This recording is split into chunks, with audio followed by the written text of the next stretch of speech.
ഈ ഒരു മോള് ജനിച്ച ശേഷം ആള് ഈ ടിക്ടോക്ക് എന്ന ആപ്പ് തുടങ്ങിയതും ഇവളെ സന്തോഷിപ്പിക്കാൻ വേണ്ടി തുടങ്ങിയ ചെറിയ ചെറിയ കലാപരിപാടികൾ അൺഎക്സ്പെക്ടഡ് കിട്ടിയ മോള് തന്നെയാണ്. സ്റ്റാർട്ടപ്പിന് തുടക്കമായത് എന്റെ മോളാണ്.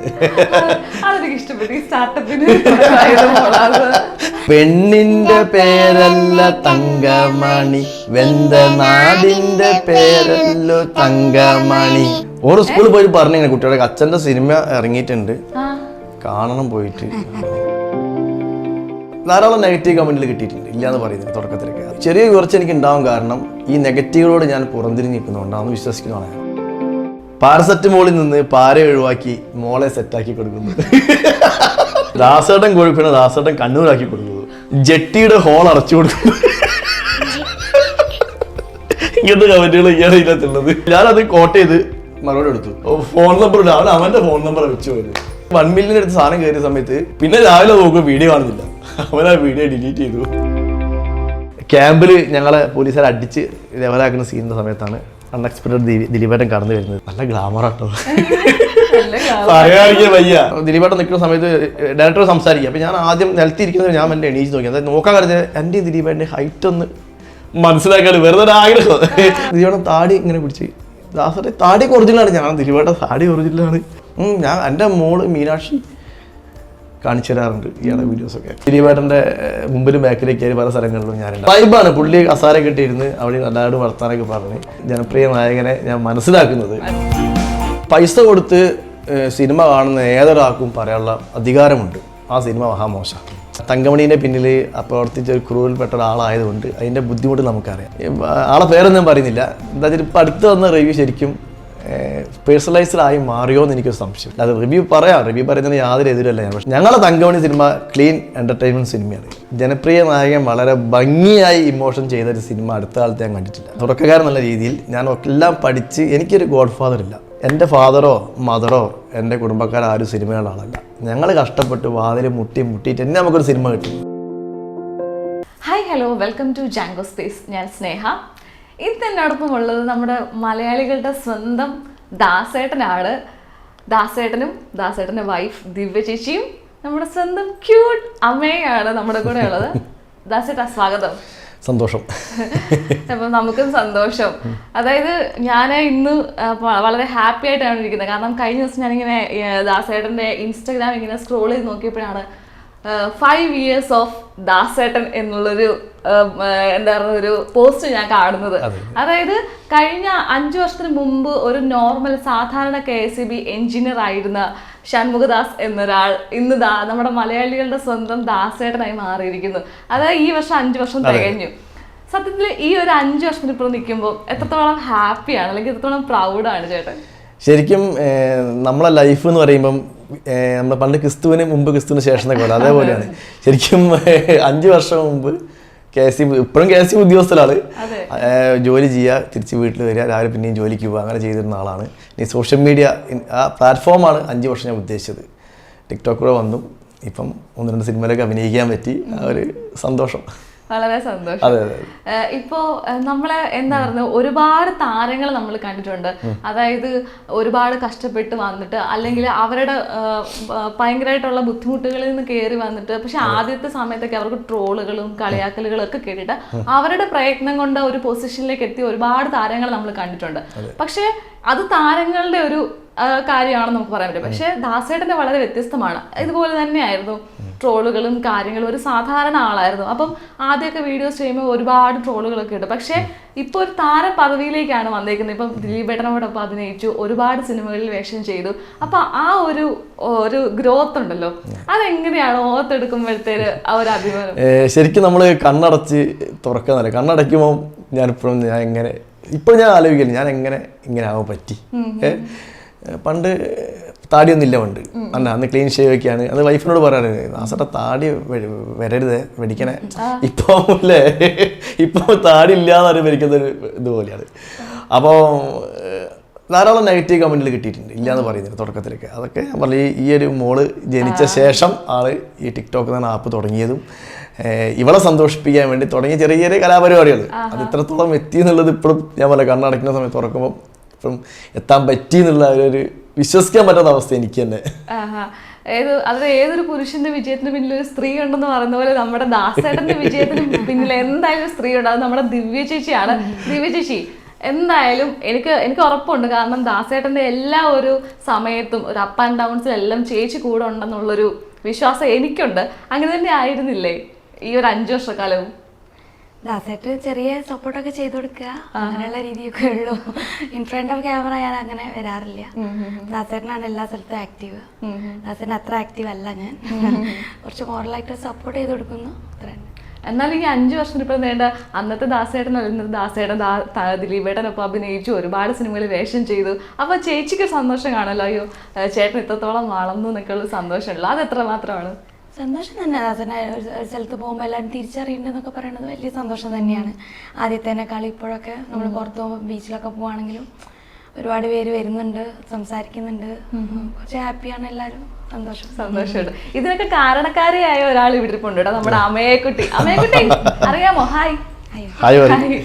ഇപ്പൊ ചേട്ടാ അതിന്റെ കഥ എന്താണ്? അതായത് ചേട്ടനോട് ആദ്യം വന്നപ്പോഴേ പറഞ്ഞു, അതായത് ഇതിനെല്ലാം കാരണക്കാരിയായിട്ടുള്ള ഒരാളാണ്, അതും അൺഎക്സ്പെക്ടഡ് ആയിട്ട് കിട്ടിയ ഒരാളാണെന്നൊക്കെ പറഞ്ഞു. അപ്പൊ അതിന്റെ കഥ നമുക്കൊന്ന് അറിയാം. തീർച്ചയായും ഞങ്ങൾക്ക് 2 ആൺകുട്ടിക്ക് ശേഷമാണ് അമ്മേനെ കിട്ടുന്നത്. അൺഎക്സ്പെക്ടഡ് ആയി കിട്ടിയ മോൾ തന്നെയാണ് ഞങ്ങൾക്ക്. അപ്പം ഇവിടെ വന്ന സമയത്ത് ടീച്ചറാണല്ലോ അവള്. അപ്പം സ്കൂളും കാര്യങ്ങളൊക്കെ നോക്കണം, 2 ആൺകുട്ടികളുടെ കാര്യമൊക്കെ നോക്കണം. അപ്പം ഇവിടെ പൂർണ്ണമായിട്ട് എൻ്റെ കയ്യിൽ തിരികെ. അപ്പോൾ ഇവിടെ സന്തോഷിപ്പിക്കാൻ വേണ്ടി ടിക്ടോക്ക് ആപ്പൊക്കെ തുടങ്ങി. അന്ന് പറയുമ്പോൾ ഇത്ര ആൾക്കാർ ആപ്പിൽ നമ്മൾ വീഡിയോ പോസ്റ്റ് ചെയ്യുമ്പോൾ ആൾക്കാർ കാണും, അഭിപ്രായം നമുക്ക് അറിയില്ല. നമ്മൾ ജസ്റ്റ് മോളെ സന്തോഷിപ്പിക്കുക. ഇവിടെ എൻ്റെ കൂടെ ഇപ്പോൾ കയ്യും കാലൊക്കെ ഇങ്ങനെ ആട്ടാൻ തുടങ്ങും. അങ്ങനെ തുടങ്ങി കുറച്ച് കഴിയുമ്പോൾ ആൾക്കാർ ഇത് മനസ്സിലാക്കുന്നുണ്ട്. അപ്പം ഈ ഒരു സ്റ്റാർട്ടപ്പിന് തുടക്കമായത് എൻ്റെ മോളാണ്.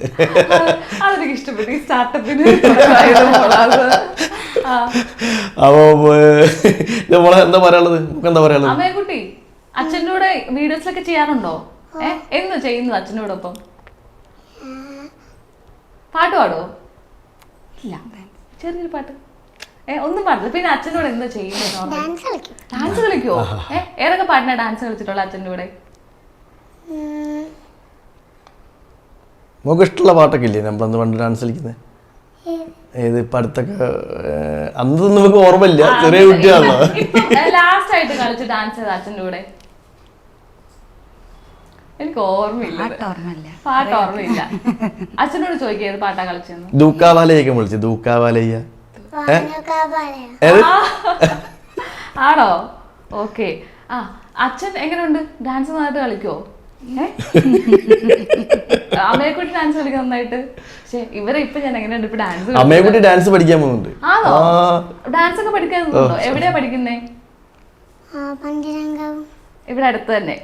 ഇപ്പൊ എത്ര എന്താ എനിക്ക് ഇതിന്റെ ഡാൻസിന്റെ കാര്യങ്ങൾ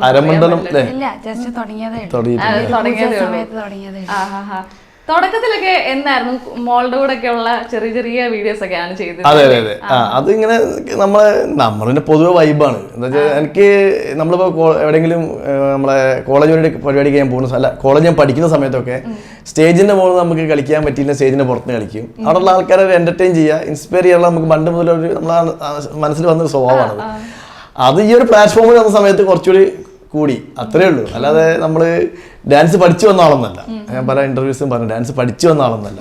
പക്ഷെ നമ്മൾ എല്ലാവരോടും കൂടും, എല്ലാവരും സന്തോഷിപ്പിക്കാൻ മാക്സിമം ശ്രമിക്കും, ഒരു വൈബാക്കാൻ വേണ്ടി ശ്രമിക്കും. അത് ഇങ്ങനെ ഈ വഴിക്കാൻ വന്നു. അത്രേ ഇപ്പൊ ഇതിനിടയ്ക്ക് ദാസേട്ടൻ പറഞ്ഞു അന്ന് ദിവ്യക്ക് താടി വെക്കുന്ന ഇഷ്ടമല്ല, ഇപ്പൊ പിന്നെ താടി വടിക്കരുതെന്ന് പറഞ്ഞു. പക്ഷെ അതെന്താ ചേച്ചി അങ്ങനെ? അല്ല, അന്ന് എന്താ താടി വെക്കണ്ടെന്ന് പറഞ്ഞു? ദാസേട്ടൻ താടി ഉള്ളതല്ലേ സ്റ്റൈല്? ഇപ്പോഴല്ലേ മനസ്സിലായി. എനിക്കൊന്നും അറിയത്തില്ലായിരുന്നു. ഇപ്പൊ എന്ത് തോന്നുന്നു താടിയൊക്കെ വെച്ച്? ഭയങ്കര സ്റ്റൈലല്ലേ? പിന്നെ ഇപ്പൊ ഒരുപാട് ഫാൻസ് ഒക്കെ ഇങ്ങനെ മെസ്സേജ് ഒക്കെ അയക്കാറുണ്ട് ദാസേട്ടാ. ഫാൻസ് എന്നുള്ള വാക്കാണ് ഇഷ്ടപ്പെടുന്ന ആളല്ലേ? ഫ്രണ്ട്സ് ആണല്ലോ. ഫാൻസ് നമ്മളൊരു എല്ലാവരും ഒരേപോലെ മനുഷ്യന്മാർ, ആർക്കും അങ്ങനെ വലിപ്പ ചെറുപ്പമൊന്നും ആർക്കും ഇല്ല. എല്ലാവരും അവനവന്റെ സമയത്തിന് അവിടെ എത്തിപ്പോകുന്നു, അത്രേ ഉള്ളൂ. മെസ്സേജ് അയക്കാറുണ്ട് ധാരാളം ആൾക്കാർ. ടിക്ടോക്ക് മുതലേ ഉണ്ട്, മെസ്സേജ് അയക്കാറുണ്ട്, സംസാരിക്കാറുണ്ട്. അപ്പം എല്ലാ കാര്യങ്ങളും ഇപ്പം എന്തെങ്കിലും അവരെ വീട്ടിലൊരു അംഗത്തിനെ പോലെ തന്നെ അവരുടെ വീട്ടിൽ എന്തെങ്കിലും വിഷയങ്ങളൊക്കെ ഉണ്ട് എന്നോട് പറയും, ദാസേട്ടൻ എങ്ങനെയൊക്കെയാണ്, എൻ്റെ മോൻ്റെ കല്യാണം ഉണ്ട്, അല്ലെങ്കിൽ എൻ്റെ ഇനി പിറന്നാളുണ്ട്, മോൻ്റെ ഒന്ന് വരാൻ പറ്റണം, ബർത്ത്ഡേ വിഷസ് ചെയ്യണം. ഇപ്പോഴും വിഷസ് ചെയ്യുന്ന ഒരാളാണ്. ഞാനിപ്പോൾ പല വാട്സപ്പുകളിലും നമ്മൾ പല ആൾക്കാരും സെലിബ്രിറ്റീസിനൊക്കെ നമ്മൾ സേവ് ചെയ്ത് കഴിഞ്ഞാൽ വാട്സപ്പിൻ്റെ മുകളിൽ കാണാം നോ വിഷസ്. കാണാറുണ്ടോ? വാട്സപ്പ് എടുക്കുന്നത് നോ വിഷസ് പറ്റില്ല. പക്ഷേ ഞാൻ അങ്ങനെയുള്ള ആളല്ല. ഞാൻ മാക്സിമം എല്ലാവർക്കും ചെയ്തു കൊടുക്കാറുണ്ട്. അത് ഞാൻ ചോദിക്കാന്ന് വെച്ചതാ. കാരണം ഇപ്പൊ എനിക്കാണെങ്കിൽ അറിയാം, എന്നോട് ഇപ്പൊ പറയാറുണ്ട് ചെയ്തു കൊടുക്കുക, നമ്മൾ ചെയ്തു കൊടുക്കാറ്, അല്ലെങ്കിൽ അവരെ കൊണ്ടൊന്ന് ചെയ്യിപ്പിക്കുന്നു പറയുമ്പോഴത്തേന് അവരും പറയും ഞങ്ങളിപ്പോ അത് ചെയ്യാറില്ല. പക്ഷെ ദാസേട്ടൻ ഇപ്പോഴും അത് ചെയ്തു കൊടുക്കുന്നു. അതെന്താ ദാസേട്ടൻ അങ്ങനെ? എന്റെ ഇഷ്ടം കൊണ്ട് തന്നെയാണ്. ഇപ്പൊ കോളേജ് പരിപാടിക്ക് പിള്ളേര് വിളി, ദാസേട്ട ഞങ്ങളെ കോളേജിന് ഇനോഗ്രേഷനാണ്, ചിലപ്പോൾ ഭയങ്കര വായി കിട്ടാത്ത പേരൊക്കെ ആയിരിക്കും ഇവരെ. സപ്തകം 2024 കൂടെ ഞാൻ മോനെ മലയാളത്തിൽ ടൈപ്പ് ചെയ്ത് കൊണ്ടാ ചിലപ്പോൾ സപ്തകം എന്ന് നമ്മൾ വേറെ എന്തെങ്കിലും പറഞ്ഞു പറയാതെ അങ്ങനെ ചെയ്തത് ഞാൻ മാറ്റി ചെയ്തിട്ടുണ്ട്. ടൈപ്പ് ചെയ്ത് നമുക്ക് കറക്റ്റ് പറയാൻ പറ്റും. ഈ ഇപ്പോഴത്തെ പിള്ളേരെ വാക്കുകളെ 2K23 2K അങ്ങനെ പറയുമ്പോൾ അങ്ങനെ എനിക്ക് തോന്നുന്നത് ഈ ഓണം, വിഷു, അതുപോലെ തന്നെ ഈ സ്കൂൾ അടയ്ക്കുന്ന സമയത്തൊക്കെയാണ്. ഓണത്തിന് മുമ്പ് ഓണാഘോഷ പരിപാടി ഉണ്ട്. അതിനങ്ങനെ കണ്ടാൽ എനിക്ക് 100-125 ചെയ്തിട്ടുണ്ട്. ഒരു 3-4 ദിവസം കൊണ്ടൊക്കെ ഇരുന്നിട്ട് അന്ന് ഒരു ഫോണിൽ നമ്മൾ നോക്കും, മറ്റേ ഫോണിൽ നിന്ന് ഈ ഫോണിൽ ട്രാൻസ്ഫർ ചെയ്യും, ഈ ഫോണിൽ ചെയ്യും. ഇങ്ങോട്ട് നോക്കുന്ന അങ്ങനെ കൃഷ്ണമണി ഇങ്ങനെ പോകുമ്പോഴേ അതൊരു മോശമല്ലേ. കുറേ പഠിക്കും, പിന്നെ ഈ ഫോണിൻ്റെ എടുത്ത് ഈ ഫോൺ ഇങ്ങനെ കൊണ്ടുവെക്കും, ഇങ്ങനെ നോക്കും. അങ്ങനെ എന്തായാലും മാക്സിമം 90% ചെയ്തു കൊടുക്കാറുണ്ട്. അല്ല കല്യാണ പരിപാടി, ബർത്ത്ഡേ, പിന്നെ ചില ആൾക്കാർ നമ്മളെ പറ്റിക്കാൻ ശ്രമിക്കാറുണ്ട്. അത് ഇരട്ടപ്പേരുണ്ടാവും ഒരാൾക്ക്. ഇന്ന ആളെ ബർത്ത്ഡേ ആണ്, എൻ്റെ ഫ്രണ്ടാണ്, അവൻ്റെ പേര് പുലികൻ ഒക്കെ പറയും. അപ്പൊ നമുക്ക് ആദ്യം തുടക്കുന്നത് ഇന്ന ബർത്ത്ഡേ ആഘോഷിക്കുന്ന പുലികന് എല്ലാവിധ ആശംസകളും. പിന്നെ പറഞ്ഞത് നമ്മളെ പറ്റിക്കാൻ വേണ്ടി. അപ്പൊ അവൻ പുലികൻ്റെ ആൾക്കാരെന്ത് വിചാരിക്കും, ഇയാൾ എന്നെ മനഃപൂർവ്വം കളിയാക്കിയത്. അങ്ങനെയൊക്കെയുള്ള തുടക്കത്തിൽ നമ്മൾ കുറേ ഇങ്ങനത്തെ തട്ടിപ്പിന് ഇരയായിട്ടുണ്ട് ഇങ്ങനത്തെ ബർത്ത്ഡേ പറയുന്ന സമയത്ത്. പിന്നതൊക്കെ മാറി, ഇപ്പൊ നമ്മൾ പറ്റിക്കാൻ കഴിയില്ല. ഇപ്പൊ തുടക്കകാലത്തൊക്കെ ചേട്ടന്റെ വീഡിയോസ് നോക്കുവാണെങ്കിൽ തുടക്കകാലത്ത് ഉണ്ടായിരുന്ന വീഡിയോസ് അല്ല ഇപ്പൊ നമുക്ക് കാണാൻ പറ്റും. ഇപ്പൊ എന്ന് വെച്ചാൽ ദാസേട്ടന്റെ വീഡിയോസ് ഒക്കെ അന്യായ റേഞ്ചാണ്, വരെ മാസ് കൺസെപ്റ്റിലൊക്കെ ഉള്ള സംഭവങ്ങളാണ്. അപ്പൊ ഇതിനൊരു ഐഡിയ എവിടുന്നാണ്? അതായത് നമുക്ക് ഇതിൽ നിന്ന് മാറി വ്യത്യസ്തമായിട്ട് ചെയ്യാനൊക്കെ എവിടുന്നാണ് ഐഡിയ? അതെ, അത് എൻ്റെ കുറച്ച് ഫ്രണ്ട്സുകളുണ്ട്. അതായത് നമ്മളെ ഈ പരിപാടികൾ സ്ഥിരം വീക്ഷിക്കുന്ന കുറച്ച് ചെറുപ്പക്കാരെ കുട്ടികളുണ്ട്. അപ്പോൾ അങ്ങനെ കുറച്ച് ആൾക്കാർ എന്നോട് പറഞ്ഞു, ദാസേട്ടൻ ദാസേട്ടനെ കുറച്ച് മാസ് സാധനങ്ങളൊക്കെ നമ്മൾ ചെയ്താലോ. അങ്ങനെ ആദ്യം ഞാൻ ചെയ്തത് നമ്മളെ ബിഗ് ബി മമ്മൂക്കേൻ്റെ ഒരു സീനാണ് ചെയ്തത്. അത് അന്ന് താടി ഇല്ലായിരുന്നു കേട്ടോ. ആ സാധനം നല്ല റീച്ചിൽ സോഷ്യൽ മീഡിയ അടിച്ച് കയറി. അപ്പോൾ ഇയാൾക്ക് ഇത് ചെയ്യാൻ പറ്റും എന്നുള്ള ആൾക്കാർക്ക് തോന്നി. അങ്ങനെ ഈ കുട്ടികളെ സപ്പോർട്ടൊക്കെ എനിക്കുണ്ടായിരുന്നു. അങ്ങനെ കുറേ ഡയലോഗുകൾ ഒന്നല്ല, എനിക്ക് തോന്നുന്നു ഇപ്പം നമ്മളെ ഇൻസ്റ്റഗ്രാമിൽ മാത്രമായിട്ട് തന്നെ ഞാനൊരു 2000 മുകളിൽ വീഡിയോസ് ചെയ്തിട്ടുണ്ട്. മൊത്തം ഒരു 5000 മുകളിൽ മൊത്തം ചെയ്തിട്ടുണ്ടാവും ടിക്ടോക്ക് എല്ലാം കൂടി കണക്കൂട്ടുന്ന സമയത്ത്. അപ്പോൾ ഈ മാസ് വീഡിയോസ് എന്നെ സംബന്ധിച്ച് എനിക്ക് കാര്യങ്ങൾ ചെയ്യാൻ പറ്റും. അതായത് ഇയാൾക്ക് കുറച്ചൊക്കെ സിനിമയിലെ സീനൊക്കെ കൊടുത്തു കഴിഞ്ഞാൽ ഇയാൾ മോശമില്ലാതെ ചെയ്യാൻ പറ്റുമെന്ന് മറ്റ് സംവിധായകർക്കും ബന്ധപ്പെട്ട ആൾക്കാർക്കും തോന്നാൻ സഹായകരമായത് ഇങ്ങനത്തെ മാസ് വീഡിയോസൊക്കെയാണ്. ഡാൻസ് കളിക്കുന്ന വീഡിയോസ് കണ്ടിട്ടല്ല. അത് എന്നെ സംബന്ധിച്ച് എൻ്റെ കരിയറിന് ശരിക്കൊരു ബ്രേക്കായി, മുന്നോട്ടുള്ള ആ പോക്കിന് ശരിക്കും ഒരു ഗുണമായത് ഇങ്ങനത്തെ വീഡിയോസാണ്. ഇപ്പോഴും ചെയ്യാറുണ്ട്. ഇപ്പം ചേച്ചി കുഞ്ഞു പിള്ളേരെയാണോ അതോ വലിയ കുട്ടികളാണോ പഠിപ്പിക്കുന്നത്? U P class. അപ്പൊ അവിടെയും എനിക്കൊന്ന് ദാസേട്ടന്റെ ഫാൻസ് ഒക്കെ ആ കുട്ടികൾക്ക് കാണുമല്ലോ, അല്ല ഫാൻസ് അല്ല ഫ്രണ്ട്സ് കാണുമല്ലോ. അപ്പൊ ടീച്ചറോട് പറയാറുണ്ടോ ദാസേട്ടൻ എന്തെന്നൊക്കെ ചോദിക്കാറുണ്ടോ പിള്ളേര്? ചോദിക്കാറൊക്കെ ഉണ്ട്. പിന്നെ ഞാൻ അധികം കുറച്ച് സ്ട്രിക്റ്റ് ആ സ്കൂളില്. ഞാൻ സ്ട്രിക്റ്റ് ആയിട്ടുള്ള ടീച്ചറാണെന്ന് ചോദിക്കാറൊക്കെ ഉണ്ട് കുട്ടികള് രസമായിട്ട്. അങ്ങനെ ദാസേട്ടൻ നമ്മളിങ്ങനെ നമ്മൾ സോഷ്യൽ മീഡിയ കാണുന്ന ഒരു ദാസേട്ടനാണ് ഭയങ്കര ചില്ലാൻ വൈബ്, അങ്ങനെ തന്നെയാണോ വീട്ടിലും? ഞാൻ അങ്ങനെ തന്നെയാ. വീട്ടിലെടുത്തു സൺഡേ ഒക്കെ ഇവരോട് ഫുട്ബോൾ കളിക്കുക, അങ്ങനെയൊക്കെ തന്നെയാ. എണ്ണയൊക്കെ തേച്ച് കൊടുക്കും, ശരീരം മേലൊക്കെ എണ്ണയൊക്കെ തേച്ച് രാവിലെ ഞങ്ങള് ഫുട്ബോളൊക്കെ കളിക്കും. ഞാൻ കുട്ടികളെ പണ്ട് കുട്ടികളെ തലയിൽ കൂടെ വെള്ളം വേഗം കുളിപ്പിച്ച് വിടല്ലേ. ഈ ലീവുള്ള സമയങ്ങള് ഇവരെ മേലൊക്കെ എണ്ണയൊക്കെ തേപ്പിച്ച് കുട്ടികളോടെ കളിച്ച് വെയിലൊക്കെ കൊണ്ട് ആ ഒരു രസമാണ്. അവസാനിപ്പം അടുത്ത അവസരം സമയം കിട്ടാറില്ല എന്നുള്ളത് വാസ്തവമാണ്. പക്ഷെ ഉള്ള സമയങ്ങളിലൊക്കെ ഇവരെ കൂടെ മാക്സിമം നമ്മൾ കളിക്കാൻ ശ്രമിക്കാറുണ്ട്. ഇപ്പൊ ചേച്ചി എങ്ങനെയാണ്? ഇപ്പൊ ടീച്ചർ ഭയങ്കര സ്ട്രിക്റ്റ് ആണെന്ന് പറഞ്ഞു. ഇപ്പൊ ഇവിടെ എങ്ങനെയുണ്ട്? ചേച്ചി ഭയങ്കര സ്ട്രിക്റ്റ് ആണോ ചില്ലാണോ എങ്ങനെയാണ്? അല്ല, അവളെ കൊണ്ട് കഴിയുന്ന പരിമിതികൾ അനുസരിച്ചുകൊണ്ട് എന്നെ സഹായിക്കാറുണ്ട് എല്ലാ കാര്യങ്ങളും. ഇപ്പൊ നമ്മളിപ്പോ പുറത്തൊക്കെ വർക്കിന് പോകുന്ന സമയത്ത് ഈ 3 കുട്ടികളെ കാര്യവും പിന്നെ വീട്ടിലെ കാര്യങ്ങളൊക്കെ അവളെ സ്കൂൾ കാര്യം കൂടി അവളെ അറിഞ്ഞ് ശ്രമിക്കാറുണ്ട്. അതിനൊക്കെ അവള് അടിപൊളിയാണ്. ഇങ്ങനെ ഇത്രയും തിരക്കിനിടയ്ക്ക് ചേച്ചി പറഞ്ഞ പരാതി എന്താണ്? ദാസേട്ടാ അതൊന്നും നടക്കുന്നില്ല, ഇതൊന്നും നടക്കുന്നില്ല എന്ന് പറയുന്ന പരാതികൾ വല്ലതും ഉണ്ടോ? പരാതി പറയുമ്പോൾ നമ്മളോട് അധികം ഇല്ലാത്ത ഒരു പരാതി ഉണ്ട്. പണ്ട് നമ്മൾ ദിവസം ഉണ്ടാവാറുണ്ടല്ലോ ഇടയ്ക്കിടയ്ക്ക്. പണ്ട് ഇപ്പം പുറത്ത് പോകുന്നതുകൊണ്ട് അത് ഇവിടെ ഉണ്ടാവാറില്ല. ആ കാണാൻ പറ്റാത്തതിന്റെ ഒരു വിഷമം പ്രകടിപ്പിക്കാറുണ്ട്.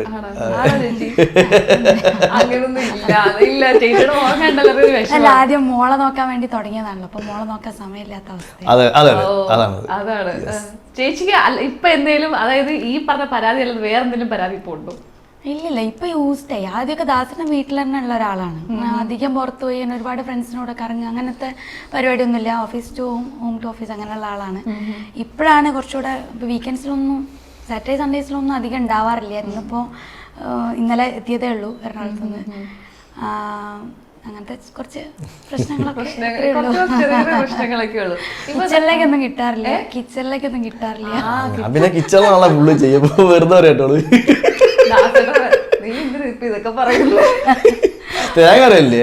തേങ്ങ ചെറിയ ദാസേട്ടൻ എന്തൊക്കെ കിച്ചണിലെന്തൊക്കെ ഇപ്പൊ എനിക്ക് പറഞ്ഞു വെച്ച് മനസ്സിലായി. ദാസേട്ടൻ പണ്ട് കിച്ചണിൽ നല്ലോണം ഹെൽപ്പ് ചെയ്തോണ്ടിരുന്ന അല്ല, കുക്കിങ്ങിലേക്കല്ല, പിന്നെ ചെറിയ ദാസേട്ടൻ കിച്ചണിൽ എന്തൊക്കെ തക്കാളി മുറിച്ചല്ലേ? തക്കാളി മുറിച്ചൊരു ചിക്കനൊക്കെ കൊണ്ടുവന്നാൽ ഞാൻ കഴുകി വെടിപ്പാക്കി വൃത്തിയാക്കി കൊടുക്കും. ആ കാര്യങ്ങളാണ് വെച്ച് കഴിഞ്ഞാൽ ആണല്ലേ. ഓക്കെ. അപ്പൊ ദാസേട്ടാ, ഇപ്പൊ നമ്മള് ഇപ്പൊ സോഷ്യൽ മീഡിയ ഒക്കെ ആകുമ്പോഴത്തേനും ഒരുപാട് കമന്റും കാര്യങ്ങളൊക്കെ വരാറുണ്ട്. ഇപ്പൊ തുടക്കകാലത്താണെങ്കിൽ ഒരുപാട് നെഗറ്റീവ് കമന്റ്സുകളൊക്കെ വരാറുണ്ട്. അപ്പൊ കഴിഞ്ഞ ദിവസം ഞാനിങ്ങനെ എടുത്ത് നോക്കിയപ്പോഴത്തേന് ഈ നെഗറ്റീവ് കമന്റ് വരുമ്പോഴത്തേക്കിന് ദാസേട്ടൻ തന്നെ പറഞ്ഞിട്ടുണ്ട്, ഞാൻ ഇതൊന്നും മൈൻഡ് ചെയ്യാത്ത ആളാണ്, പണ്ട് തൊട്ടേ മൈൻഡ് ചെയ്യാറില്ല. പക്ഷെ ഇപ്പം കുറച്ച് മറ്റേ ഇന്നസെന്റ് ഏട്ടനെ പറ്റിയൊക്കെ ഇങ്ങനെ പറയുമ്പോഴത്തേന് ഞാൻ ചിരിച്ചു വിടാൻ തുടങ്ങി. അപ്പൊ അങ്ങനൊക്കെ ഇതൊന്നും ഞാൻ മൈൻഡ് ചെയ്യുന്നില്ല എന്നുള്ളൊരു ഇതിൽ പോകാനുള്ളൊരു കാര്യം, അങ്ങനത്തെ ഒരു മൈൻഡ് സെറ്റ്. അത് ടിക്ടോക്ക് മുതൽ ഈ അന്ന് വന്ന ദാസേട്ടൻ കോഴിക്കോട് ഈ ചെറിയ കുറച്ച് എനിക്ക് ഉണ്ടാവാൻ കാരണം ഈ നെഗറ്റീവുകളോട് ഞാൻ പുറംതിരിഞ്ഞ് നിൽക്കുന്നതുകൊണ്ടാണെന്ന് വിശ്വസിക്കുന്നതാണ് ഞാൻ. അല്ലേ, ഒരാളിപ്പോൾ നമ്മളോട് ഇടാ വിളിച്ച് നമ്മൾ തിരിച്ച് പോടാ വിളിച്ചാൽ പിന്നെ അയാൾ എന്തെങ്കിലും കൂടുതൽ ദേഷ്യം പിടിക്കും, മറ്റുള്ള ആൾക്കാരെ കൊണ്ട് നമ്മളെ പ്രകോപിപ്പിക്കാൻ ശ്രമിക്കും. നേരെ മറിച്ച് അന്നും ഇന്നും നമ്മൾ ഈ പുറംതിരിഞ്ഞ് നെഗറ്റീവുകളോട് നിൽക്കുന്നത് കൊണ്ടാണ് നെഗറ്റീവ് കമൻറ്റുകളാണ് ആ ഉയർച്ചയ്ക്ക് കാരണം വിശ്വസിക്കുന്നതാണ്. അല്ലേ, അപ്പം ഞാൻ പുറംതിരിഞ്ഞിരിക്കുമ്പോൾ അയാൾ കണ്ടില്ലേ, അയാളൊന്നും മിണ്ടുന്നില്ല, അയാൾ എന്തിനാ വെറുതെ അയാൾ കാര്യങ്ങൾ ചെയ്യുന്നുണ്ടല്ലോ, എന്തിനാ ആ തോന്നൽ ആ പറഞ്ഞാക്ക് നെഗറ്റീവ് കമന്റ് ഇട്ടാക്ക് തോന്നും. അങ്ങനെ വിശ്വസിക്കുന്ന ആളാണ്, അതുകൊണ്ടായിരിക്കാം ഇല്ലേ. അതെ. പക്ഷെ ഇപ്പൊ എന്ന് വെച്ചാലേ ഈ കമന്റുകളുടെ കാര്യം പറയുന്നത് പണ്ടൊക്കെ ആണെങ്കിൽ പറഞ്ഞ ഓഫൻസീവ് കമന്റുകള്, നെഗറ്റീവ് കമന്റുകൾ. പക്ഷെ ഇപ്പൊ ഫുൾ തഗ് കമന്റുകളും. നമുക്ക് ഒരു വീഡിയോ എടുത്താൽ, ഞാനിപ്പോ ചെയ്യുന്നത് ഒരു വീഡിയോ എടുത്താൽ ആദ്യം കമന്റ് സെക്ഷനിലോട്ട് പോകാം. കാരണം ഈ വീഡിയോക്കത്തെ ഫണ്ടായിരിക്കും ഈ കമന്റ് സെക്ഷനിൽ വായിക്കണം. അതേപോലെ ഇപ്പം ദാസേട്ടൻ ശ്രദ്ധിക്കാറില്ലേ, അതായത് ഭയങ്കര രസമുള്ള കമന്റുകളാണ്. മറ്റേ എന്തായിരുന്നു പറഞ്ഞേ, മറ്റേ മോളെ കെട്ടിച്ചു കൊടുക്കുക അങ്ങനെയുള്ള കമന്റുകള്. ഇപ്പൊ ഇത് പറയുമ്പോൾ ഞാൻ ആലോചിക്കാറ്, പണ്ട് ഞങ്ങൾ ഇതുപോലുള്ള സാധനങ്ങളൊക്കെ ഇതിന് മുമ്പേ മറ്റേ പറയാറുണ്ട്. അതായത് ഇപ്പൊ പറയാൻ തോന്നുന്നു കുണ്ടിയിൽ ബൾബുള്ള മിന്നമിനുകളെ വിൽക്കാനുണ്ടെന്നൊക്കെ പറഞ്ഞ് നമ്മൾ കുറച്ച് സാധനങ്ങൾ അടിച്ചേക്കും. അങ്ങനത്തെ കമന്റുകളാണ് ഇപ്പൊ വരുന്നത്. അപ്പൊ ദാസേട്ടൻ, ഇപ്പൊ ഞാനൊരു ടാസ്ക് തരാം. ദാസേട്ടന്റെ വീഡിയോയുടെ താഴെ ഇങ്ങനെയുള്ളതിൽ നിന്നൊരു 5 കമന്റ് എടുക്കാൻ പറഞ്ഞാൽ ഏറ്റവും രസകരമായിട്ടുള്ള ഒരു 5 കമന്റുകൾ പറയാം. ഇങ്ങനത്തെ ഉള്ള നോക്കിയിട്ട് പറഞ്ഞാൽ മതി. അങ്ങനെ കമന്റുകൾക്ക് വന്ന് ഞാൻ കറക്റ്റ് പ്രതികരിച്ചത് അതെനിക്ക് അത്ര ഇഷ്ടപ്പെട്ടുകൊണ്ടാണ്. അതായത് ഇഷ്ടപ്പെടും. അതെ അതെ അതെ. അതിലൊന്ന് അന്ന് ഇതിന്റെ ഈ ആ ഒരു ട്രെൻഡിന്റെ കാലമായിരുന്നു ഞാൻ ആ വീഡിയോ ചെയ്തത്. അല്ല, ഇപ്പോഴും എനിക്ക് ഈ കലാകാരന്മാരെയൊക്കെ മുമ്പോട്ട് കൊണ്ടുവരണം. ഭയങ്കര ക്രിയേറ്റീവ് ആയിട്ടുള്ള പാരസെറ്റമോളിൽ നിന്ന് പാര ഒഴിവാക്കി മോളെ സെറ്റാക്കി കൊടുക്കുന്നു. അല്ലേ, അതൊക്കെ ശരിക്കും നമ്മള് ഒരു അത്രയും ഇഷ്ടപ്പെട്ടിട്ടാണ് ഞാൻ അത് പ്രതികരിച്ചത്. പിന്നെ വേറെ ഒന്നുണ്ട്, ചമ്മന്തി നിന്ന് ചന്തിയും മന്തിയും വേർതിരിച്ചു കൊടുക്കുന്ന. അല്ലേ, ഇതൊക്കെ ആരാ ഉണ്ടാക്കുന്നത്? അല്ലേ, അത്രയും രസകരമായ കാര്യങ്ങളാണ്.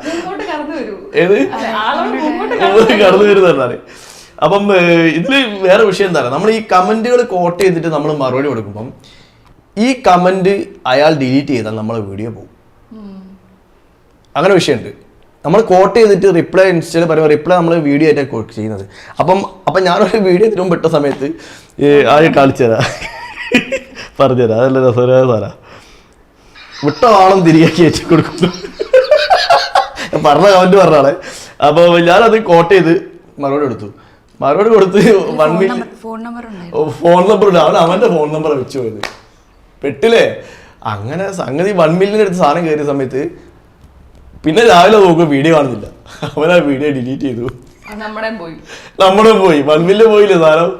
എന്തോ ഭാഗ്യത്തിന് ഞാനത് സ്ക്രീൻഷോട്ട് എടുത്ത് വെച്ചിരുന്നു. അത് ഞാൻ രണ്ടാമതും പോസ്റ്റ് ചെയ്തു. 2.5 മില്യൺ ആളെ അവരെ വിളിച്ചിട്ടേ. അപ്പൊ അതിന്റെ മോളെ ചെറിയ എഡിറ്റ് ചെയ്താൽ വീഡിയോ പോസ്റ്റ് ചെയ്ത് എന്റെ പയ്യൻ പെണ്ടാതെ തന്നെ വിളിച്ച് ഫോണിൽ ആസേട്ടാ ഞാൻ പെട്ടു. അങ്ങനത്തെ സംഗതികളൊക്കെ അവർ ഡിലീറ്റ് ചെയ്യുന്ന സമയത്ത് നമ്മളെ വീഡിയോ മൊത്തം പോകും. അതുകൊണ്ട് നമ്മളെപ്പോൾ അങ്ങനെ കാര്യങ്ങൾ ചെയ്യുമ്പോൾ എന്ത് ചെയ്യണം എപ്പോഴും അതൊന്ന് ഡൗൺലോഡ് ചെയ്ത് വെച്ച് കഴിഞ്ഞ ശേഷം നമ്മളത് പോസ്റ്റ് ചെയ്യുക. ബാക്കി 2 കമന്റ് കൂടെ അല്ലെ വായിച്ചോളൂ. അതെ ഇത് ഞാൻ വീഡിയോ ചെയ്ത കമന്റ് ആയതുകൊണ്ട് പറഞ്ഞതാണ്. എനിക്ക് ചിരിച്ച് ഇപ്പൊ തന്നെ ഓർത്ത് ചിരിക്കുന്നത് ദാസേട്ടനല്ലേ അട്ടയെ കളഞ്ഞു കൊടുക്കുന്നു.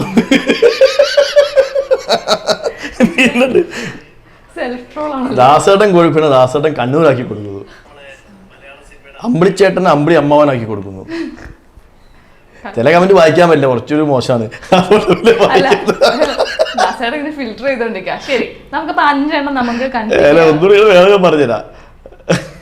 ആനപ്പിണ്ടത്തിൽ നിന്ന് ആനയെ വേർതിരിച്ചു കൊടുക്കുന്നു. കയറി വരാൻ കോണി വാടകയ്ക്ക് കൊടുക്കുന്നു. ഒരു 5 പോലെ 5 എണ്ണം മതി. ഓക്കെ, കിട്ടി. ജെട്ടിയുടെ ഹോൾ അടച്ചു കൊടുക്കുന്നു. ഇങ്ങനത്തെ കമന്റുകൾ ഇയാണ് ഇതിനകത്തുള്ളത്. അയ്യോ, സത്യത്തില് ഇങ്ങനെയുള്ളൊരു മുമ്പോട്ട് വരട്ടെ. എന്തൊരു ക്രിയേറ്റിവിറ്റി ആണ്. ഇപ്പൊ അതേപോലെ തന്നെ നമ്മള് കേൾക്കാറില്ല, ഈ ഇവന്മാർ നമ്പർ വെച്ചിട്ടാണല്ലോ ഈ കൊടുക്കുന്നത്. ഇങ്ങനെ വിളിച്ച് കോൾ ചെയ്തിട്ട് തിരിച്ച് അതിന്റെ ഇരട്ടി തരുന്നത്. അങ്ങനെ ദാസേട്ടൻ ആരെ വിളിക്കും, അല്ലെങ്കിൽ ദാസേട്ടൻ വിളിക്കും. ഈ ട്രെൻഡ് വന്ന സമയത്ത് എല്ലാവരും സ്വന്തം ഫോൺ നമ്പർ തന്നെ കൊടുത്തത് തുടങ്ങിയ സമയത്ത്. എന്താ വെച്ചാൽ അവർക്കൊരു റീച്ച് കിട്ടാൻ വേണ്ടിയിട്ട്. പിന്നെ ഈ ഒരു വിഷയം ഞാൻ നേരത്തെ പറഞ്ഞല്ലോ, ഈ വിഷയം വന്ന സമയത്താണ് ആൾക്കാർ എത്ര 10 അല്ലേ ഫോൺ നമ്പറിൽ 11 ആക്കി കൊടുക്കും, 2 പൂജ്യമൊക്കെ ഇട്ട് കൊടുക്കും. അങ്ങനെ പിന്നെ അത് വിളിക്കൂല. പക്ഷെ ഈ ട്രെൻഡ് ഇപ്പം ഒന്ന് താഴ്ന്നിറക്കുന്ന സമയത്തുണ്ട്. ഞാൻ പറഞ്ഞില്ലേ നേരത്തെ ഒരു കക്ഷി വിളിച്ചതല്ലേ, നമ്പർ വിളിച്ചത്. നമ്മൾ പറഞ്ഞു ഇങ്ങനെ അസട്ട ഞാൻ അറിയാതെ ഇട്ട് പോയതാണ്.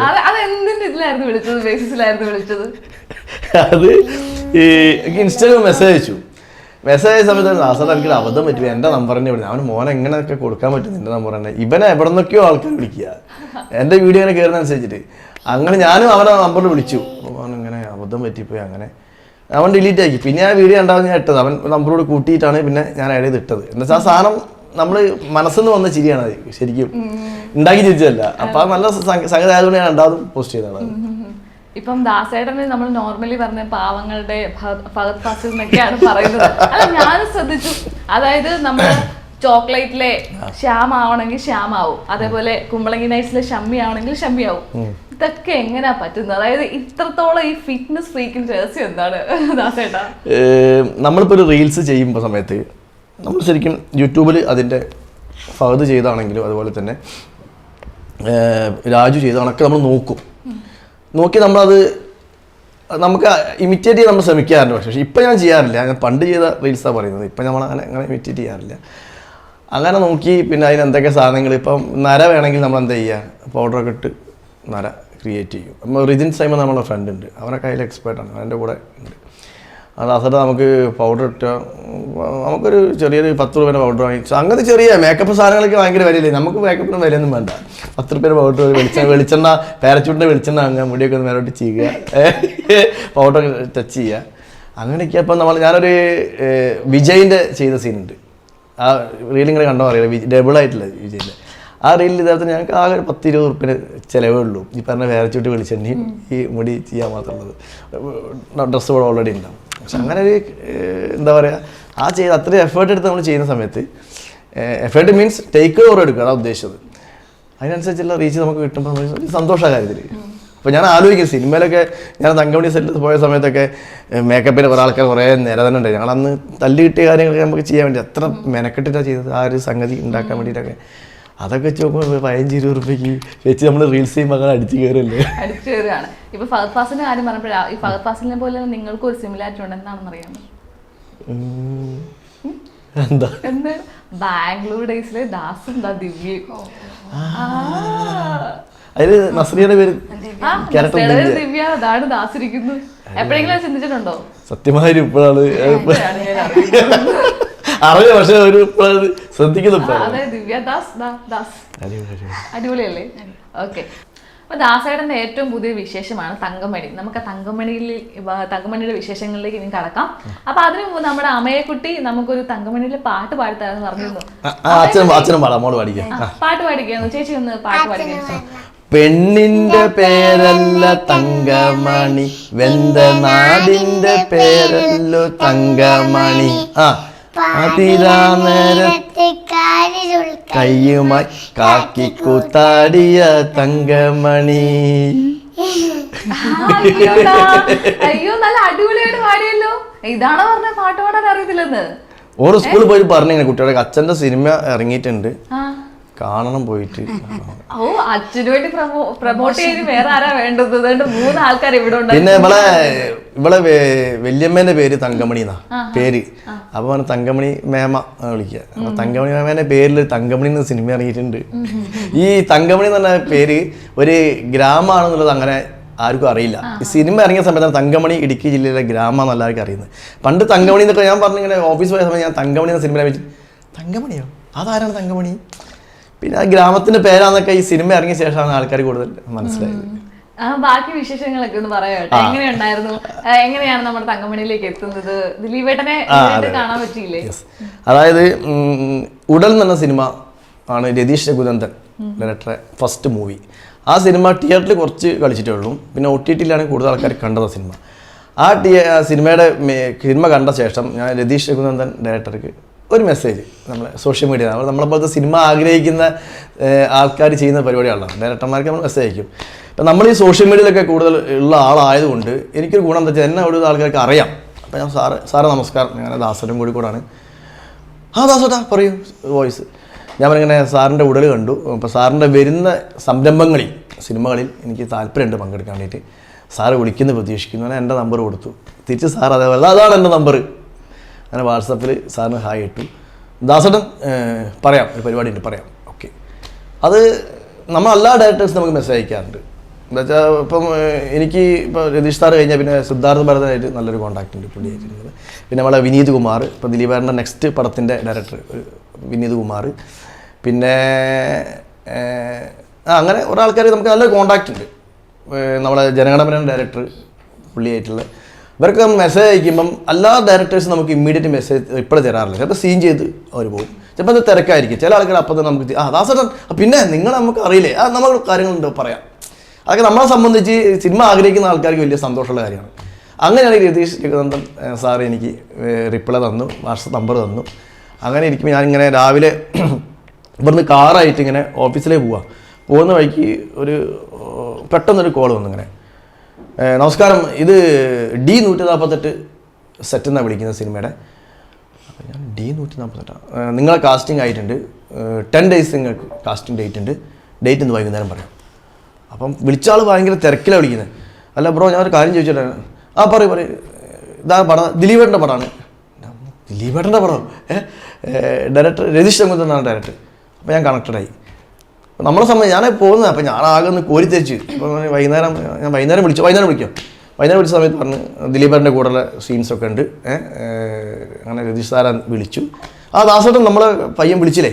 അങ്ങനെ എന്നെ സംബന്ധിച്ച് ഏറ്റവും ഇപ്പം എനിക്കൊരു സ്വഭാവമുണ്ട്, എന്തൊരു സന്തോഷം വന്ന 10 ആളോട് പറയാനുള്ളത്.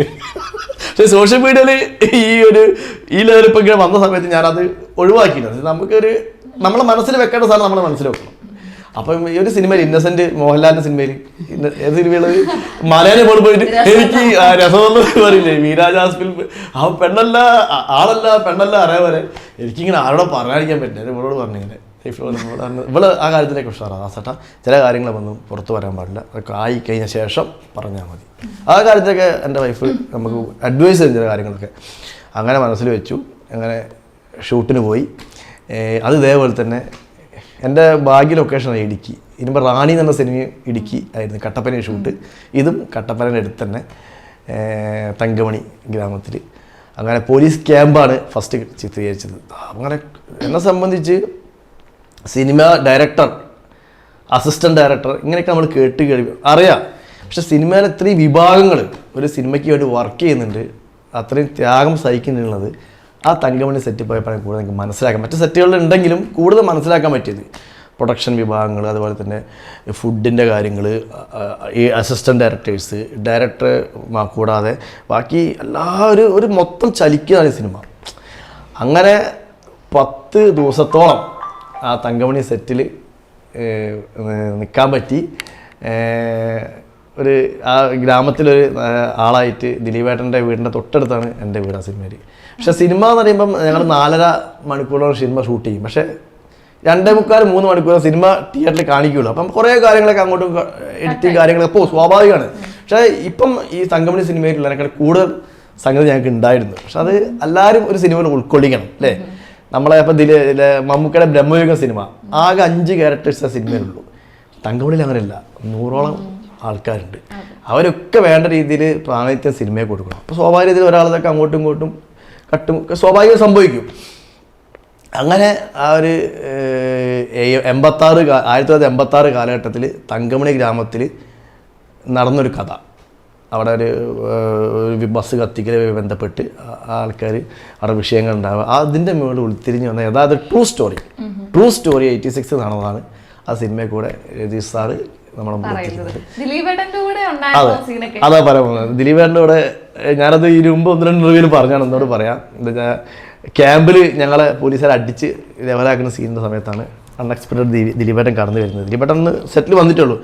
അപ്പം ഞാൻ ആദ്യം ദിലീപേട്ടനെ കാണുന്നത്, ദിലീപേട്ടൻ നല്ല ഗ്ലാമറാട്ടോ, പറയാതിരിക്കാൻ വയ്യ. നല്ലൊരു സുന്ദരനായ ഒരു അല്ലേ. അപ്പോൾ ഞാൻ മെല്ലെ ദിലീപേട്ടൻ നിൽക്കുന്ന സമയത്ത് ഡയറക്ടർ സംസാരിക്കുക. അപ്പോൾ ഞാൻ ആദ്യം നിലത്തിരിക്കുന്നത് ഞാൻ മെല്ലെ എണീച്ച് നോക്കി. അതായത് നോക്കാൻ കഴിഞ്ഞാൽ എൻ്റെ ദിലീപേട്ടൻ്റെ ഹൈറ്റ് ഒന്ന് മനസ്സിലാക്കാൻ വെറുതെ ഒരു ആഗ്രഹം. നോക്കുമ്പോൾ ദിലീപേട്ടൻ എന്നെക്കാൾ കുറച്ച് വലുതാണ് എന്ന് നോക്കാൻ നമുക്ക് ആഗ്രഹം മനസ്സിൽ. അങ്ങനെ കണ്ട് ദിലീപേട്ടൻ പോയി കോസ്റ്റ്യൂം മാറ്റാൻ വേണ്ടി ദിലീപേട്ടൻ പോയി. ഞങ്ങളുടെ ഷൂട്ട് ഞങ്ങൾ പുറത്തേക്ക് ഇറങ്ങുന്ന സമയത്ത് ദിലീപേട്ടൻ്റെ കോസ്റ്റ്യൂം ഡയറക്ടർ ഉണ്ട്, വെങ്കിട്ട് എന്നാണ് പേര്. പരിചയമുണ്ടോ എനിക്കറിയാം, വെങ്കിട്ട് ആലുവക്കാരനാണ്. അപ്പം പുള്ളി എൻ്റെ അടുത്ത് ഇങ്ങനെ വന്നു, എന്താ ദാസേട്ടാ, ഞാൻ പുള്ളിയാണെന്ന് എനിക്കറിയില്ല, എന്താ ദാസേട്ടാ ഒരു മെസ്സേജിനൊക്കെ റിപ്ലൈ തരണ്ടേ, ഇൻസ്റ്റാഗ്രാമിലൊക്കെ മെസ്സേജ് നിങ്ങളൊന്നും മൈൻഡ് ചെയ്യാത്ത. ഞാൻ ധാരാണത് ഞാനും ബ്രോ നമ്മൾ പിന്നെ ആ ക്യാരക്ടറാണല്ലോ, മെസ്സേജ് അയച്ചാൽ ഇഷ്ടമുള്ളപ്പോൾ കാണും. അതായത് നമ്മളങ്ങനെ പറയില്ല.